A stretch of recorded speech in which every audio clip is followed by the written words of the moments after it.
What's going on, geeks? It's us. We're back. It is season 2, and we are so excited. If you don't know who we are, if you're just tuning in, this is J-Dub. I am Kiwi, and this is RPG. We are the Really Passionate Geeks.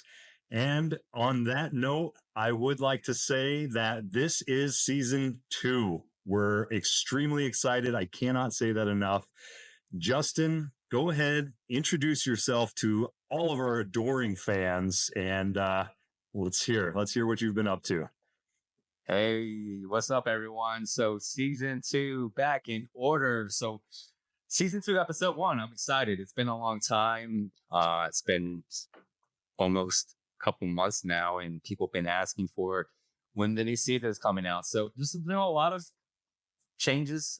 As you can see, first of all, right away, it's just Kiwi and I. Unfortunately, John Wilheim, our previous third guest host, is taking on new responsibilities with his current job and moving. So unfortunately, he won't be part of the team moving forward. But we really appreciate. We had so much fun with John first season. And John, you will always be one of the most passionate geeks that I know, and you will always be a part of this crew and team, and we wish you the best of luck on everything that you're doing. Absolutely, John. Yeah, but we're excited for season 2. Season 2, episode 1, we're going to kick it off. A lot more geek, nerd talk, video games. There's a lot of stuff in the news right now that we can definitely hop into, and so we're excited to get this ball rolling. And then also playing more guests, just like last season. This season, expect a lot more guests, and possibly a new permanent co-host. We'll see. We will see for sure. More guests though. I'm really looking forward to that. We've already got a roster. We got some really big names, some really cool people that are gonna come on and just nerd out with us. And if you're new to the show, basically we just talk everything geeky. Video games, comics, movie, pop culture, TV, Saturday morning cartoons, you name it. We just sit here and talk about it. We're very real. We're very organic, and nothing is scripted on this show. What we do is typically one of the hosts. Today it's me. We call ourselves the Navi for the episode. And basically what that is we kind of introduce the theme of the episode so that we can stay organic and everybody else is sort of surprised by what we're going to do. So Justin, if you're ready, since this is season 2 and we're going into it, I just want to talk today about sequels. We're talking sequels. We're talking good sequels, bad sequels, sequels that need to be made, sequels that need to be buried, all of the above. General thoughts. What do you think about sequels? I mean, when you let me reframe that. When you think of sequels, right, it's sort of evolution versus exploitation, right? We kind of live in this world of sequels right now where a lot of new content and original ideas seem to be on the back burner. It's remakes and sequels of everything that we know and love. Is it good or bad, man? But yeah, I mean, sequels is one of those things where it could be hit or miss. And I think the most recent sequel that definitely was a hit was Sonic 3. Oh, good. I feel like sometimes it's all about the context, right? Like, again, if you want to go old school in the 80s, I think Back to the Future 2 was a great sequel. And then maybe not so much, with Back to the Future 3. And then another one would be Teenage Mutant Ninja Turtles 2. Oh my God. I was going to say there's like 30 of them now. I mean, you got Go Ninja, Go Ninja, Go.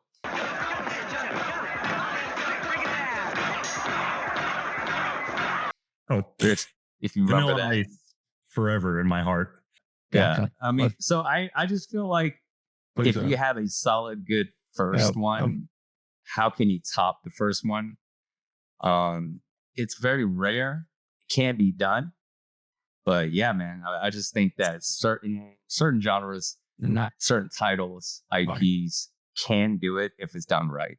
Sometimes you just gotta leave it alone though, right? If you did it right the first time, just kind of leave it. Maybe do a spin-off, maybe follow a different character arc or something, right? But that's kind of the nail in the coffin for some really great titles, right? I mean, if you think of something like The Matrix, right? You have 3 amazing, in my opinion, movies. Of course, you can't beat the original, but the sequels were good, 2 and 3.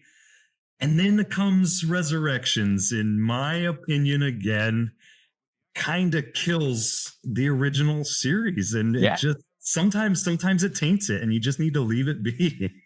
Those are throwaway movies, right? Those are the ones that, hey, it's a cash cow. Let's do a throwaway movie where we need to milk it, and that's what Keanu Reeves and the whole team kind of mentioned. It was just like, we didn't really want to do this movie, but you know, we figured we'd give it to the fans, and then also it's kind of those throwaway IPs. Let's just see how it works out. You know, it's kind of a chance.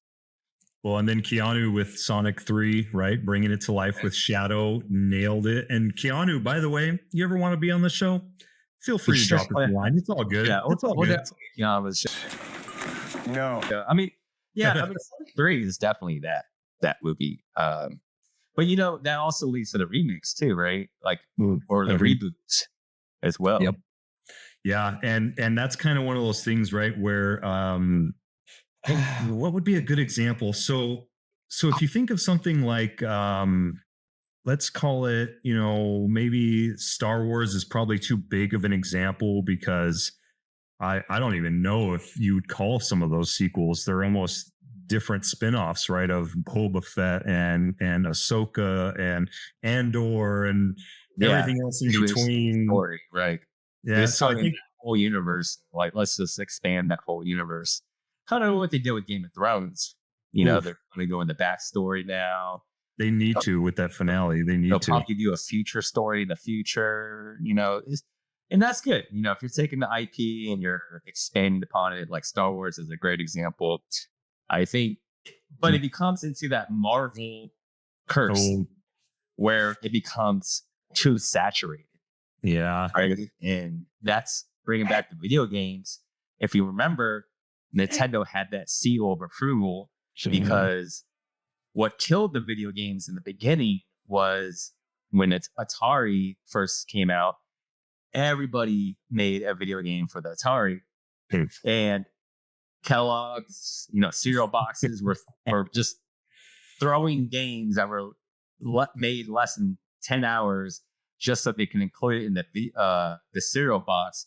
But that didn't work because it got saturated. So then what Nintendo decided to do was, all right, we knew what killed the video game market. Let's advertise this as a toy, first of all, an entertainment system, not a video game system, but a toy and an entertainment system. And then second of all, let's put a seal of approval so that way if people do start saturating our games for our console, they at least know that they're going to get good quality if they see a seal, a Nintendo seal on their game, because then they're like, okay, that's a good quality game. You know, that's not a janky. It's like when movies, you know, promote the director or the producer of the movie, right? Because they have good titles behind them. It's something you trust, and you say, oh, okay, well, hey, I don't necessarily want this sequel, but that director, I love that director does. So maybe I can actually get behind this. Maybe it's going to be good, right? A little seal of approval from those people. And yeah, I'm all for it. I think those are the categories, right? So there's sequels, there's reboots or remakes, whatever you want to call them. And then there's sort of like IP expansion, like Star Wars, right? Where you just go off in a million different directions from something that was good. And it becomes sort of like a roller coaster, right? You hit those highs, those Thanos eras, and then it comes crashing down with some of the newer stuff that's oversaturated, and you're getting 5 TV series at the same time, and then they come out of that with some new like Wolverine and Deadpool movies, right? And it comes back up to the high, and I think it goes in that order sometimes with those big of IPs, but you know, sometimes you don't have that big of an IP and you just sort of crash and burn after the sequel. Yeah, I think it's a roller coaster, right? I think history does pretty ups and downs. You know, if you remember back in the 90s, the comic book market, the trading card, baseball card market was huge. And that was another prime example of a saturated market where it just flooded with so many different versions of trading cards. Everyone had a trading card. Comic books were so flooded as well. It wasn't as back in like, the 80s, early 80s or early 90s where comic books were kind of unique. And then everybody came out with a comic book in the 90s. So, but history repeats itself because now we're seeing Pokemon back up again. We're starting to see sports memorabilia back in the market again. They're, even though it's such a saturated market before, now it's coming back in the market again. And comic books, honestly, comic book stores are killing it this year and last year because of the Marvel movies and, the rehype. But that's another great example of how there are ups and downs. And you just got to be very careful of the saturation, I think. I think so. And just a side note, all you scalpers out there, leave some for the kids. Leave some for the kids. Let them play too. Okay. We all like Pokemon. So talking about that, let's go over a couple subjects real quick. I'd say in the gaming world right now, currently, one of the biggest, I think, sequels that's really just standing on its own and bringing the original to life that people might not have even known existed, Helldivers 2. Killing it. Arrowhead, great job. People like myself didn't even know the original existed until this comes out and just blows up the market. Love it. Absolutely love it. So there are sequels that carry or even ignite the series altogether. Yeah, Helldivers is a great example. What other games? It was like an RTS, the first game? It was top down. It was like Age of Empires-ish kind of game, right? But a little more action. Yeah, RTS for sure. So, and I think now, aside from games, going into movies, showing our age just a little bit because we're going to figure out what our demographic of listeners ends up being here soon. T2, Terminator 2 for all you youngins. Just, I don't want to say better than the first, but right there with it. I mean, right there with it. You're talking about liquid Terminators and just the story arc and filling in the gaps from the first movie and the action and oh man, talk about a comeback when you talk about sequels. That's one of my favorites. Yeah, I mean, I'll say it. I'll definitely say Terminator 2 better. First one. I mean, they had more iconic lines. They had more iconic actors. I think, the I'll be back line was just perfect. And then the motorcycle scene was just, it was not CGI. It was, I remember the behind the scenes. They were riding the motorcycle in that trailer. It was being towed. All the scenes were real back then. Just the CGI, of course, was the evil Terminator, but a lot of those fight scenes were not CGI. But I definitely, actually, man, on that point, I think what helped that too is the gap. The first Terminator was in the 80s, right? Okay. When did that second one come out? That was late 90s, right? Yeah, I might have to Google and find out. I think there was. I want to say mid 90s. I think the gap was just well timed enough to where technology and filmmaking had huge leaps to tell the story and take what was original and just amplify it basically without redoing it. Oh, that reminded me. So we talked about the three categories, right? The sequel, the reboot, the remake, and then the expansion arc. Of course. There's one genre that did all three. Wait. Hold on. Okay. Are we talking movies on this one? We're talking movies and TV show. One genre besides Star Wars, because Star Wars did all three. But there is another famous one that did all three. Specifically TV? Oh man. I mean, without saying something as easy as like Simpsons or something, maybe like Doctor Who. I don't know what. Good one. Doctor Who was a reboot. It was an expansion though. I don't think there was an I don't know. expansion of the universe. Yeah, true. Okay. All right. What are we talking about? The Karate Kid, Cobra Kai. Oh, So Karate Kid, yes. had three solid sequels, but then it had a spin-off of the next Karate Kid, which was the female Karate Kid. Oh, yeah. And then the Karate Kid, which was the Jackie Chan one. Jaden Smith and Jackie Chan. Yep. Yeah. And then they had the reboot, which is Cobra Kai. Yeah. And that also was an expansion of their universe. It's true. It's actually true. And this, actually, that all comes together, man. And talking about a roller coaster, right? I mean, talk about those first couple of movies with the high, and then some of those in the middle that kind of shat the bed and went down, and then now the Cobra Kai picking it back up again. But what would we call? Forgive me, I forget the title, but this new Karate Kid movie that's coming out right now, where the guys from Cobra Kai series and the original movies are coming back with Jackie Chan and the new actors. And that's not a reboot? Is that an expansion, you think, or is it a sequel? Because it's kind of like a reboot, right, or a remake, because it's in the same universe, right? They didn't change the universe. They didn't change Miss Miyagi or. It's in the same universe because they talk about Miss Miyagi, they talk about Cobra Kai, they talk about Daniel-san. So that's what they hinted. We'll see, at the end of this month when it comes out. Yeah. But we'll see.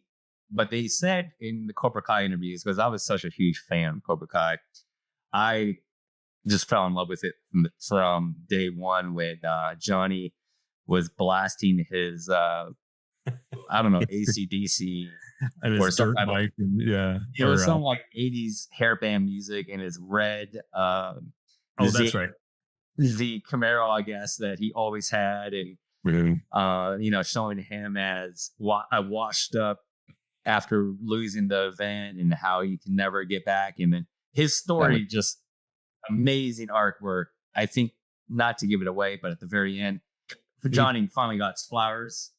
It tied in very well with Miss Miyagi. It tied in very well with Daniel-san. It just tied in very well. Also to kickstart the next movie. So it was just like a full circle moment. For me, I was just like, this is beautiful. Like, if I were to see, let's say, for example, like Seinfeld to do a movie, I want to see it wrap up like that. You know what I mean? Like, I want to see Seinfeld.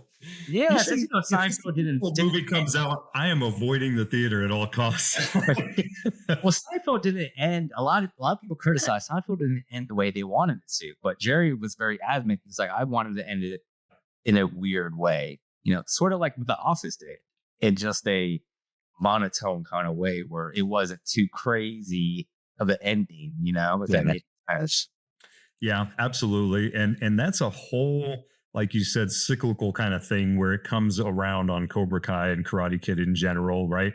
They never really had a dull moment. Their roller coaster was kind of always up and up and up. And when it dipped, it just it went down for 2 seconds and came right back up. I think it's an amazing example of just keeping it alive in different, unique ways. And speaking of some older IP, something I would love to see a sequel on, or a reboot on even, or something like that, is a little bit of a deep cut. Firefly. Would love to see a Firefly comeback in some way. I just think it was such a fun story and sort of a mix of the Star Wars and the Star Trek and the ragtag band of hero kind of thing, right? I was so hooked on it, and it still makes its rounds on Reddit and internet, I think, now, of people saying, right, it should come back. But that's kind of I want to see it. So I remember, so my next example was kind of good and bad. So I remember they did a reboot or a remake of an older boomer generation. My Dream of Jeannie. Is that? They also did Little Rascal. Little Rascal. Yeah. And that was like early 90s, late 90s, maybe early 2000, I guess. But that was a great example, and I think it went from black and white to modern time, and it was a good reboot. Very good. But I want to say the step above that, also that came out around that time, was The Sandlot. Remember The Sandlot? Oh, yes. So The Sandlot came around that time, and I think they can do a newer generation, just like how they did with Laura Rascals. Just see what came around, like the millennials, Gen X. Gen X and millennials time. And I think Gen Z and Gen A can appreciate it. So that's the thing. Are they going to appreciate Salem? Right. I mean, they'll probably diversify, make it modern, have more girls on the team, of course, but the D3, the Mighty Ducks 3 kind of thing, right? But it was still really good. Still really good. I don't know. As long as they don't just decimate it with nonsense, I would hate to see them ruin the original. Although, even if it came out, even if there was a Sandlot reboot, I think what it would do is drive more people. You'd see the original on Netflix, Hulu, Prime. It'd be all over the place because people would want to see the original. So goods and bads with that, right? So, the two actors, the great Bambino, we got his Ham. Oh man, yeah, I can't remember the actor's name. Really great, like Disney actor, yeah.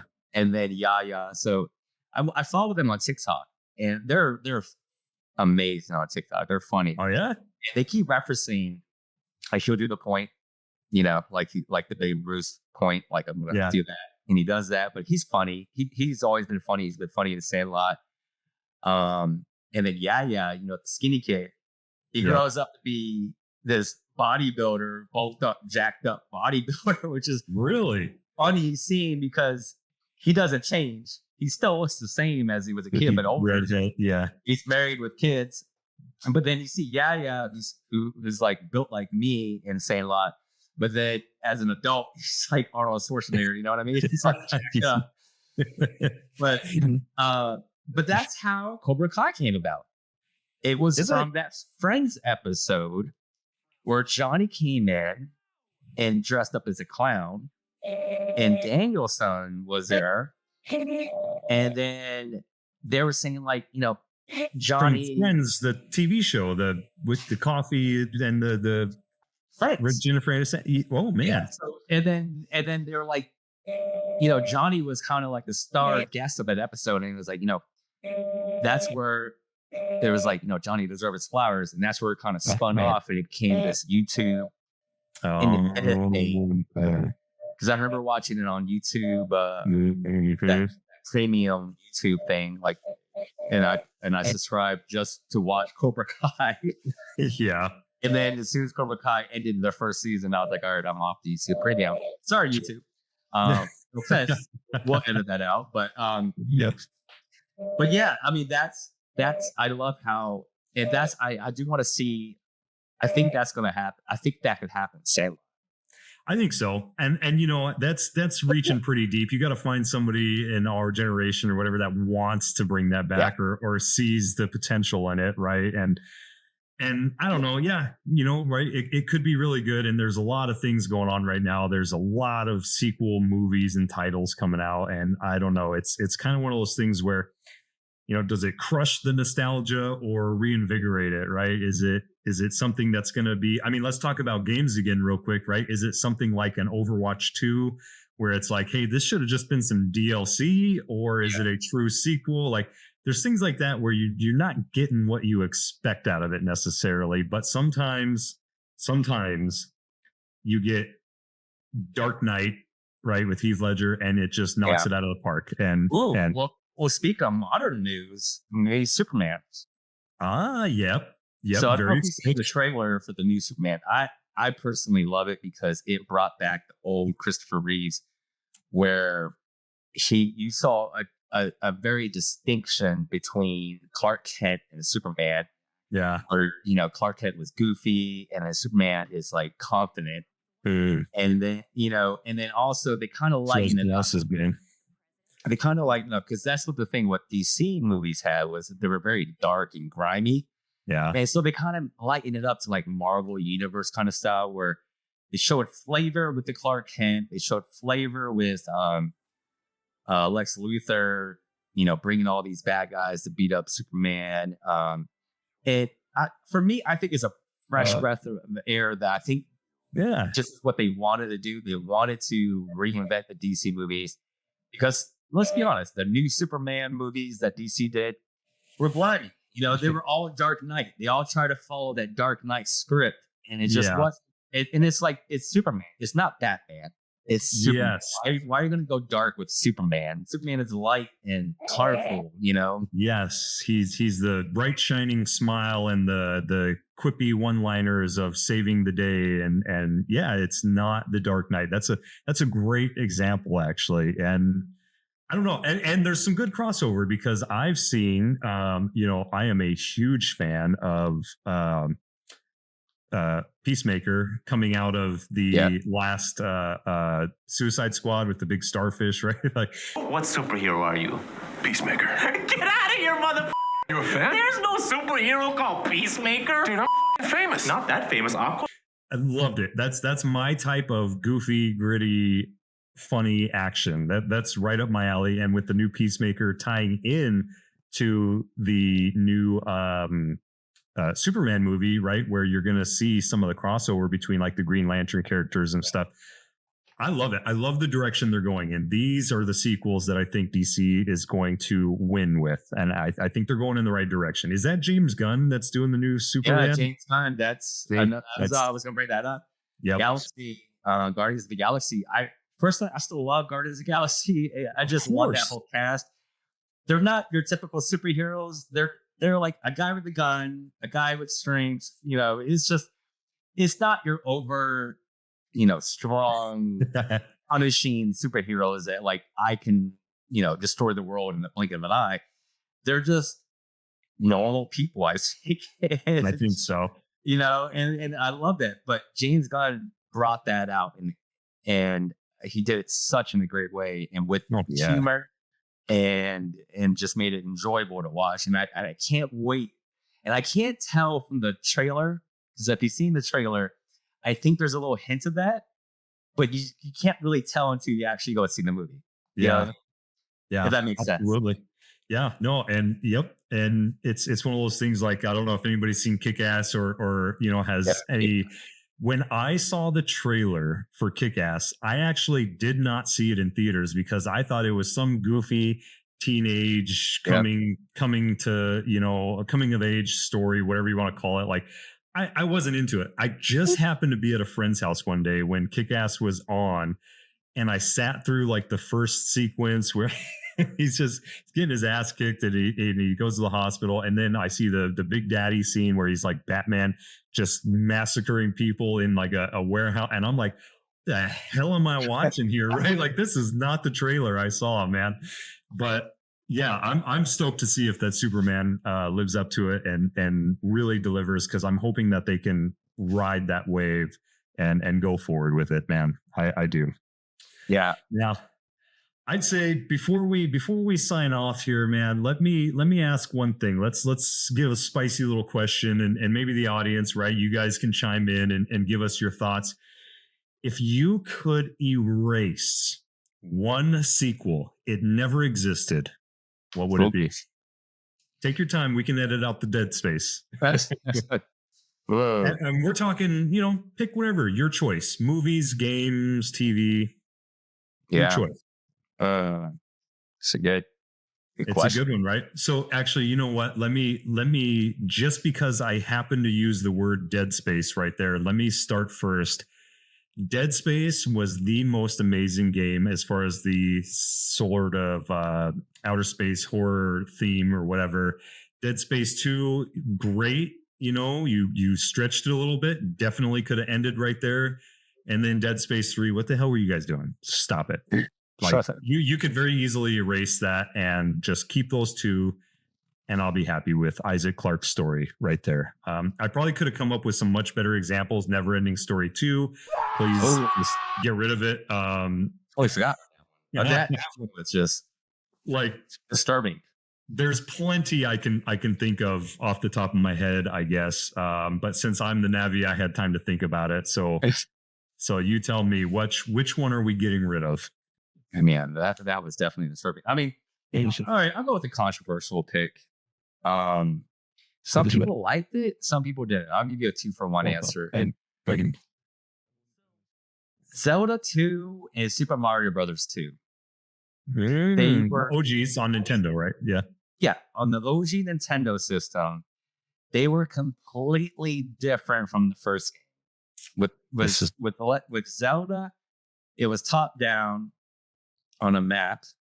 You know, it was very iconic. Mm-hmm. And Zelda 2, you had this side scroller. Yeah. And it's just making sense.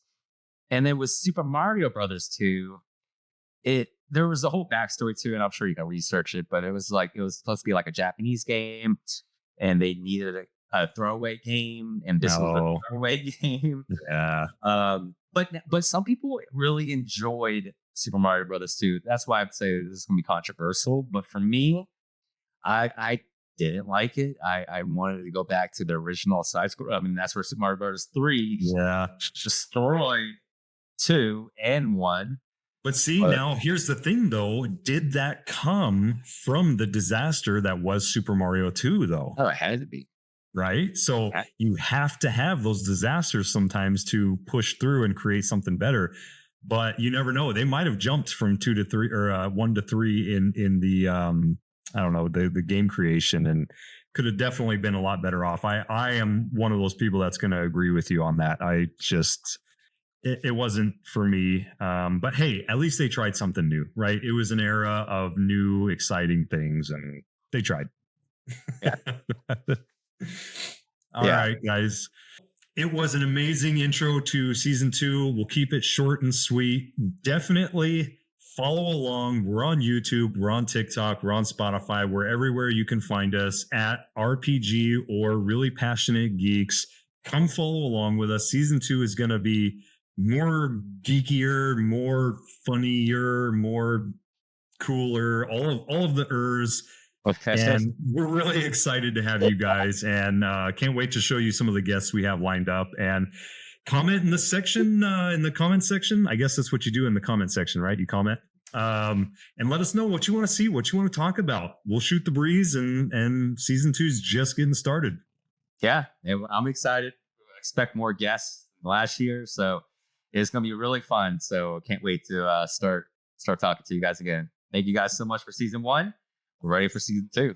That's a wrap, guys. And Justin, you'll be our Navi next week. Excited to see what you got for us, or next episode, excuse me. And thanks everybody for listening, and we'll see you soon.